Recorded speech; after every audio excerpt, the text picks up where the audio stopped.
Imagine if the golden years of your life were actually spent auditioning for the role of the most delusional, soul-sucking villains in a real-life horror movie.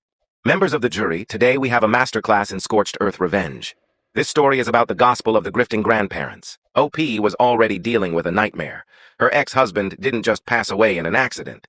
He left behind a trail of secrets, including an affair partner and 2 secret sons. But the real rot was in the family tree. Her ex-in-laws were trying to sue for custody of OP's teenage daughters, while simultaneously trying to move into OP's house. When OP said absolutely not, they decided to weaponize their church against her. It reached a breaking point at a local weekend market. OP's youngest daughter was cornered by a literal flock of church aunties. These women were screaming at a grieving teenager, calling her unchristian for not wanting to play happy family with her father's affair babies.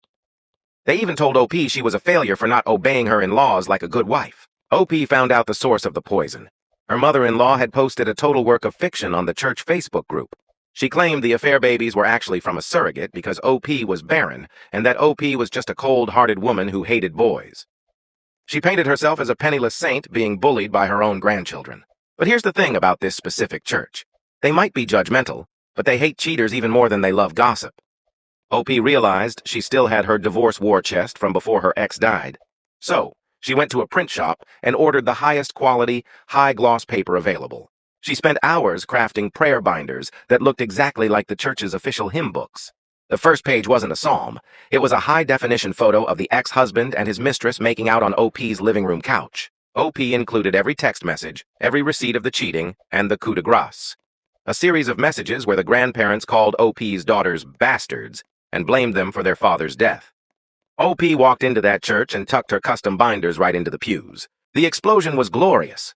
The saintly grandparents went from the church's most pitied couple to being social pariahs overnight. The Facebook group became such a battlefield of insults that the pastor had to stage a digital intervention. The in-laws were eventually shamed into fleeing the congregation entirely, posting one last "woe is me" status about how no one respects the elderly. If you're going to use the good book as a weapon, make sure your own life isn't a collection of forbidden chapters. I need to know if you found a special hymn book like that in your seat. Would you keep reading or close it immediately?